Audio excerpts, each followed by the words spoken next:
అడవిలో ఒక చిన్న పిల్లాడు నివసించేవాడు. అతని పేరు చెట్టి. అతను జంతువులతో ఆడుకుంటూ, చెట్లమీద ఎక్కి దూకుతూ సంతోషంగా గడిపేవాడు. అతనికి అమ్మాయి లేదు, అబ్బాయి లేదు. అతనికి స్నేహితులు జంతువులే. ఒకరోజు ఒక పెద్ద ఎద్దు చిట్టిని చూసింది. చిట్టి, నీకు ఎవరూ లేరా? నీకు నేర్పించేవారు ఎవరూ లేరా? అని అడిగింది. చిట్టి బాధగా తల ఊపాడు. లేదు ఎద్దమ్మా. నాకు ఎవరూ లేరు అన్నాడు. ఎద్దు చిట్టిని దగ్గరికి పిలిచింది. వచ్చు చిట్టి, నేను నీకు కొన్ని విషయాలు నేర్పుతాను.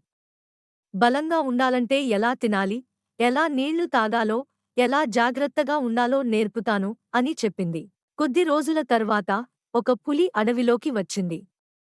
అది చిట్టిని చూసి దాడి చేయబోయింది.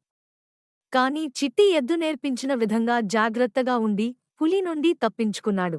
చిట్టి ఎంతో తెలివైనవాడయ్యాడు. అతను అడవిలోని అన్ని జంతువులకు సహాయం చేసేవాడు.